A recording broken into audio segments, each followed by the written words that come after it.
Get ready for the dictation. 5 seconds to go.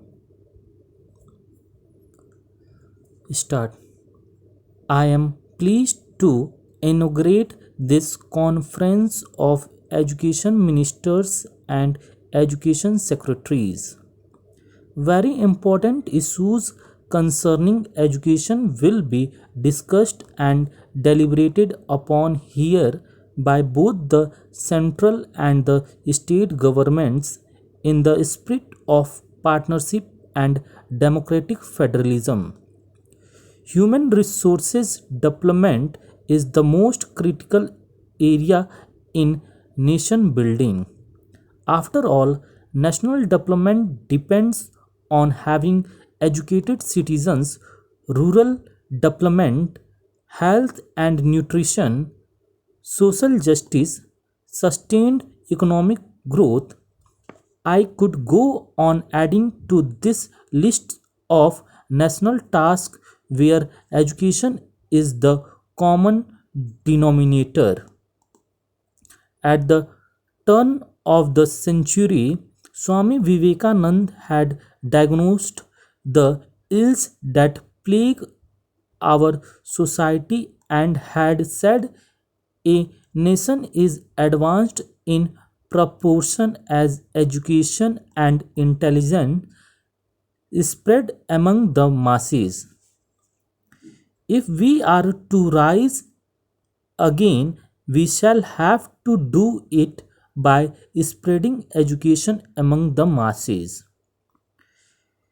Educate and raise the standard of the masses, and thus alone the national revival is possible. After independence, India has posted significant achievement in education. Yet our efforts have fallen short of what nation building demands.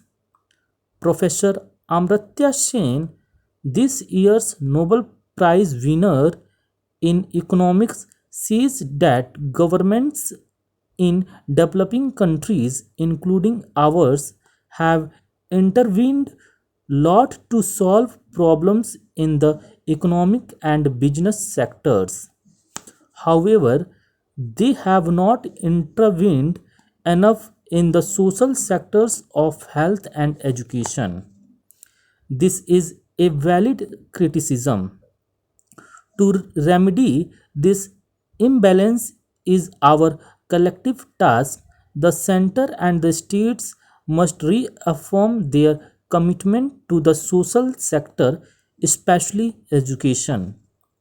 You will agree with me that what needs most attention is primary education.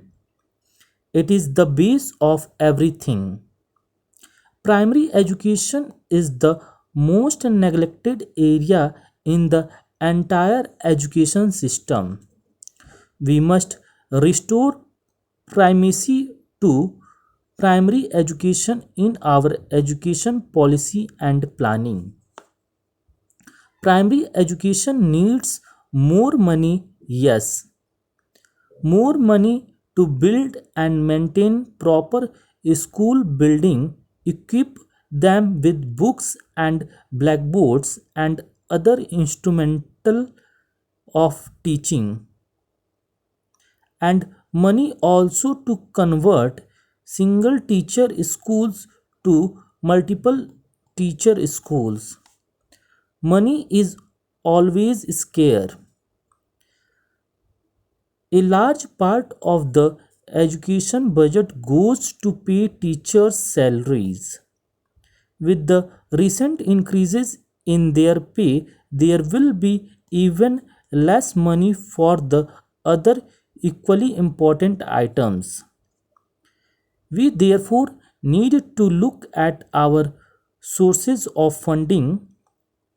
Private enterprise is now entering professional education. Can we not come up with innovative ways that attract people to contribute to primary schools? More than money, Primary education needs better administrative and managerial skills, and, of course, a far stronger political will. It is said that this most important area of nation building does not attract the best and the brightest administrators. Other departments are considered more glamorous. Primary education is often not the first choice of those who are assigned there. This must change.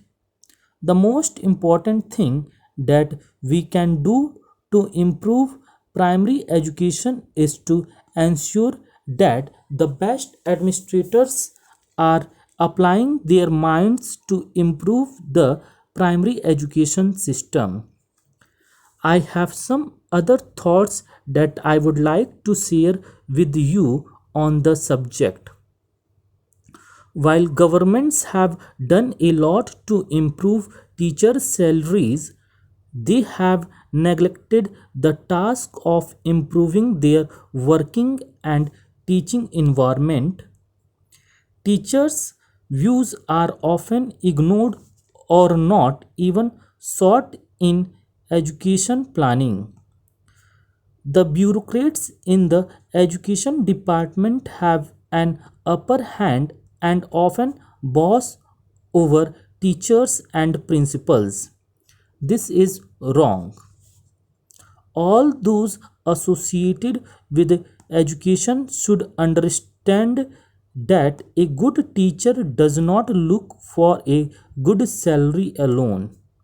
He values even more a better working environment where he feels that he is valued and has a say in the running of his institution.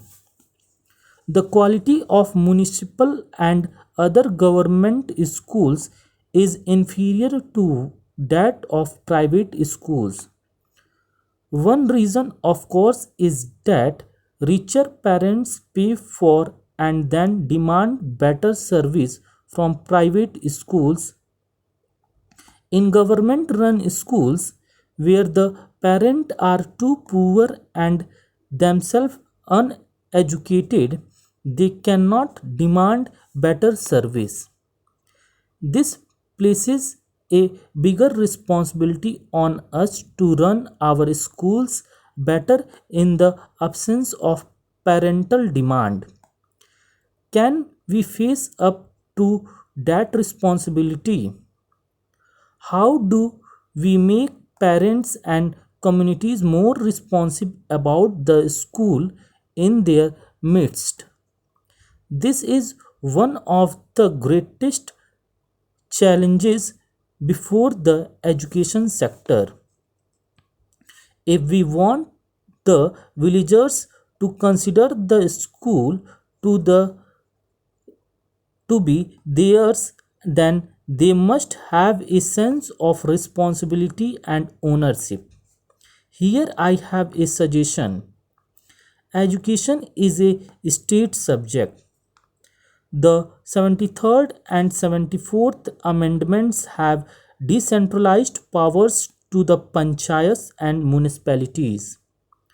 In this spirit of decentralization, I propose that we transfer administrative control over village schools to panchayat, mandal panchayats, and the Jila Parishads. Thus, teachers' qualification and salaries and the syllabus can still be set by the state government, but let the panchayat bodies manage the primary schools. Funds for this can be transferred to the panchayats from the state government. One of the reasons why developed countries have become so is their superior universities and technical institutions in their country. Stop.